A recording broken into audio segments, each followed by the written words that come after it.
Saludos. Quiero iniciar realizándole una petición a la Secretaría General. Esta mañana he radicado el memorando número 2025-3037-30, cuyo asunto es investigación de la Comisión Accidental 233 y derecho de petición urgente sobre el proyecto de acuerdo metropolitano número 10 de 2025, adoptación del CIR-SITBA. Esta petición se radicó también al área metropolitana. El número de consecutivo es 0438, al alcalde distrital de Medellín, presidente de la Junta Directiva, 2025, el radicado es 2025-103-39681. Esta petición se compone por los siguientes ítems: un eje jurídico y marco legal de sanciones y reservas de ley sobre las competencias legales, el mandato de implementar el recaudo centralizado, la legalidad de la sanción por no adhesión, el principio de cofinanciación y carga pública, la tipicidad de las infracciones y la reserva legal en materia tributaria y tarifaria.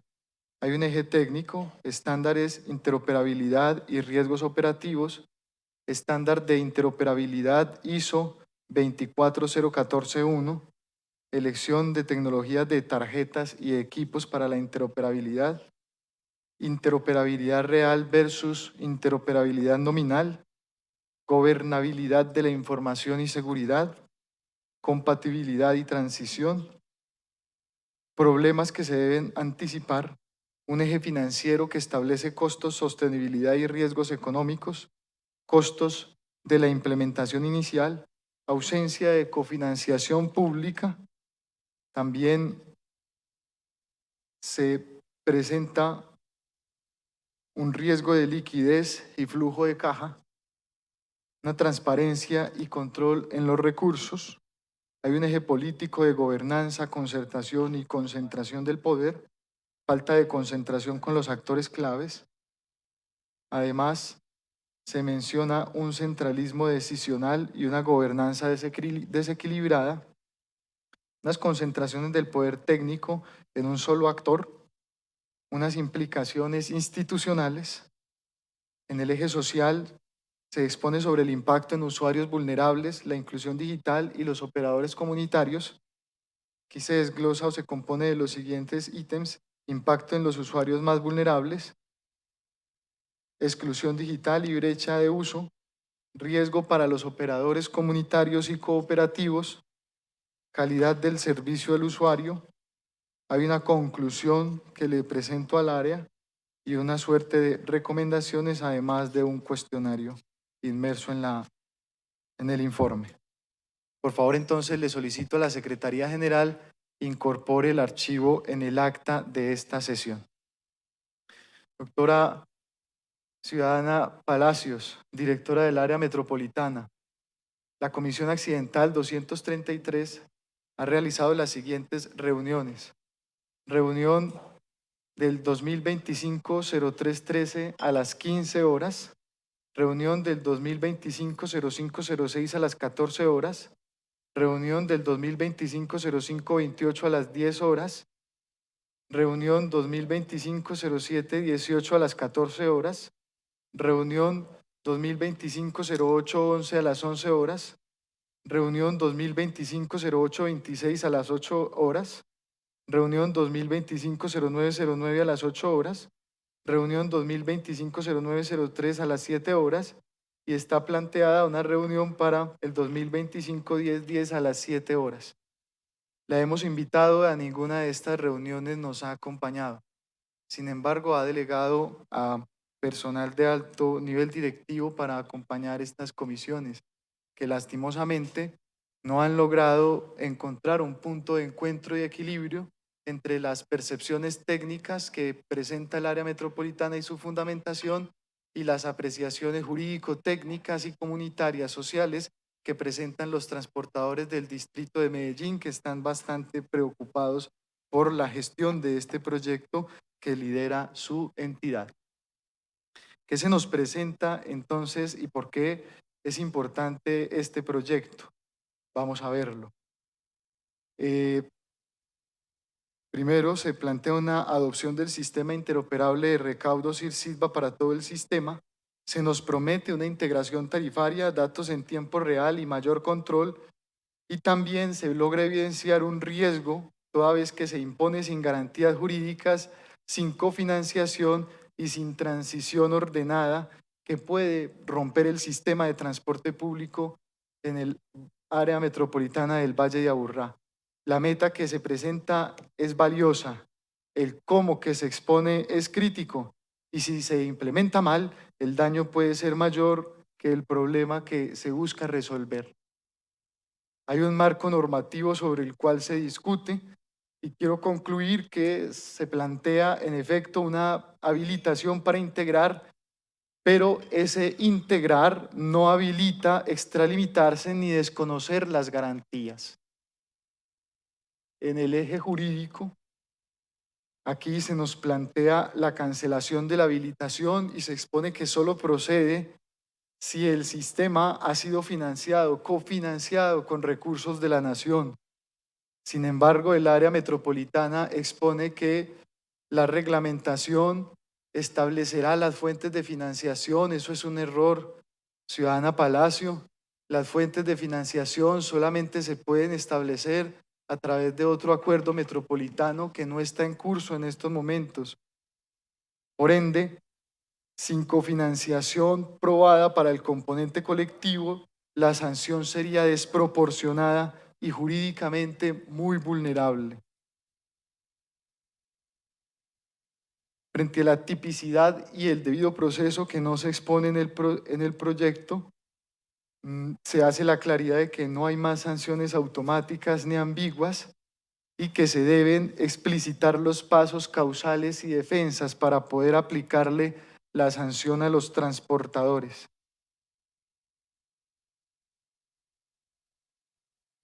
Ahora, frente a los estándares y la propiedad del dato, quiero aplaudir que ya se pueda presentar una apuesta de control pública sobre el manejo de datos, pero sí pedimos apertura a más medios de pago a futuro. Frente a la interoperabilidad real versus la nominal, la interoperabilidad que se ve en el torniquete y en la billetera del usuario no se logra evidenciar en los servidores. Y allí tenemos que revisar que esa implementación esté acorde a las realidades sociales de los habitantes. En un estudio técnico que nos presentaron, más del 50% de la población del distrito y del área metropolitana utiliza el transporte público colectivo para sus desplazamientos, no solo el sistema masivo. Unos riesgos operativos y contingencias y nos preguntamos sobre la tecnología, si esta llega a fallar, sobre la diferencia, la marca, la redundancia y los protocolos, además de los ensayos que se han realizado. En ese eje de financiamiento, los costos y quién los paga, sin un plan financiero ex ante ciudadana, el equilibrio se rompe. Tarifas al alza, empresas asfixiadas o calidad a la baja en la prestación del servicio. El flujo de caja y el patrimonio autónomo, sin reglas duras de pago, el sistema se detiene por liquidez, la caja diaria es combustible y nómina. Esto es importante que no lo olvidemos. Sobre la gobernanza y la concertación, gobernar ciudadana también es ceder. Equilibrar sillas y decisiones evita conflicto social y litigios. Frente a ese eje social, usuarios vulnerables e inclusión digital, tecnología para todos, en comillas, significa nadie afuera. Se debe entonces medir la cobertura, atender las quejas que se han planteado y ajustar. el eje social sobre los operadores comunitarios y el empleo. Debemos modernizar, sí, pero sin barrer con lo comunitario. Debe existir una diversidad de operadores que... Farre, ¿cuántos minutos para terminar? 5 minutos, adelante. Debemos modernizar, ciudadana, sin barrer con lo comunitario. Necesitamos diversidad de operadores porque eso se traduce en resiliencia del sistema. Planteamos una hoja de ruta desde la Comisión Accidental, acreditar cofinanciación nacional para el transporte público colectivo antes de sancionar, un cronograma por fases, un plan financiero, un slot de pago y garantías de liquidez, una interoperabilidad abierta, un programa de inclusión y una mesa de gobernanza donde el voto sea efectivo de los transportadores y de las veedurías, toda vez que estas condiciones son un mínimo ético y técnico para evitar un colapso anunciado. Algunas observaciones que se realizan, toda vez que una letra sin espíritu mata, que el espíritu sea entonces ciudadana, dignidad y bien común. Si se hace bien, todos ganan, si no, perderemos décadas de avance en el transporte público en Medellín. Continúo con unas observaciones. La primera, en la categoría de tipo jurídico, falta acreditación de cofinanciación nacional y sanción sin base legal, y esto trae unas consecuencias potenciales, que es la nulidad del acto, litigios y suspensión judicial del acuerdo, y este es un punto muy crítico.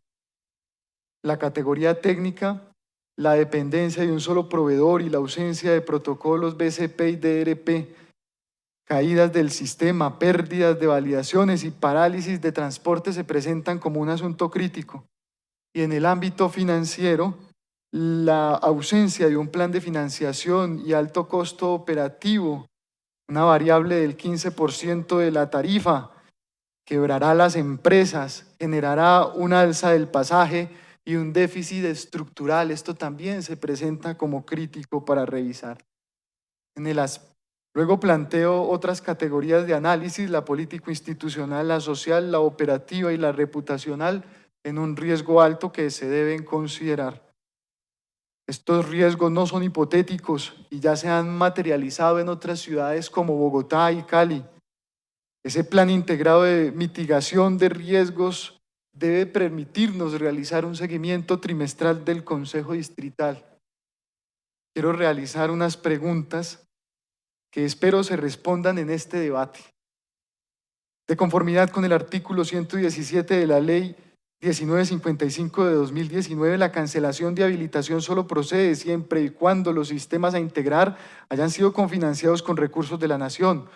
¿Cuál es el acto administrativo, convenio o resolución del Departamento Nacional de Planeación o del Ministerio de Transporte que acredita la cofinanciación nacional específica del componente de transporte público colectivo del Valle de Aburrá, requisito indispensable para aplicar la sanción de cancelación? 2. ¿Con qué fundamento constitucional pretende la autoridad metropolitana crear un régimen sancionatorio mediante acuerdo administrativo, mediante acuerdo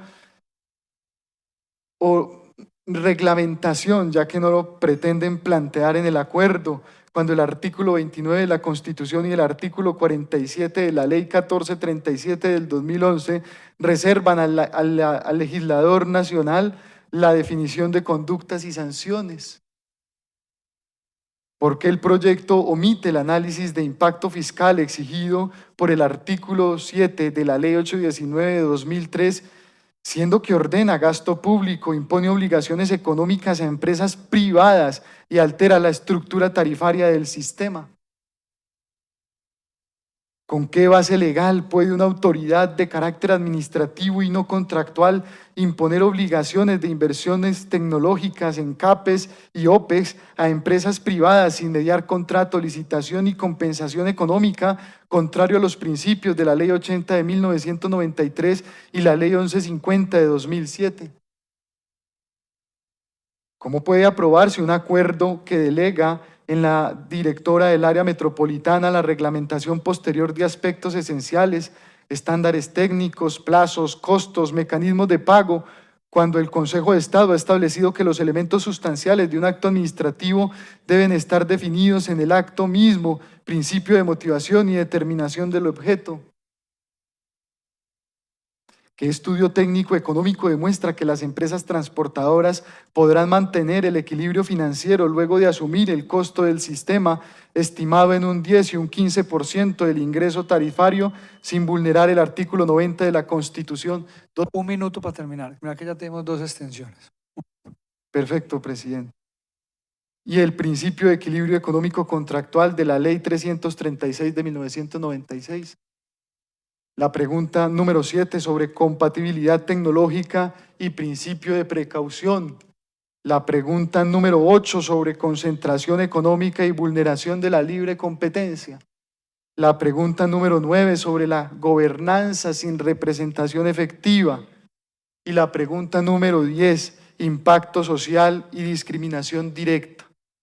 Presidente, usted ha indicado antes de iniciar esta sesión, y la ciudadana directora lo ha reafirmado en el transcurso de la misma, que se programará una sesión para discutir este asunto tan importante, el proyecto de acuerdo número 10 metropolitano, que tiene en alerta a todo el sector transporte y a los ciudadanos más vulnerables que presentan dudas y no encuentran respuestas, que plantean soluciones y no atienden su consejo, que claman y reclaman la presencia de la directora del área metropolitana, pero que hasta el momento nos ha demostrado su ausencia. Muchas gracias.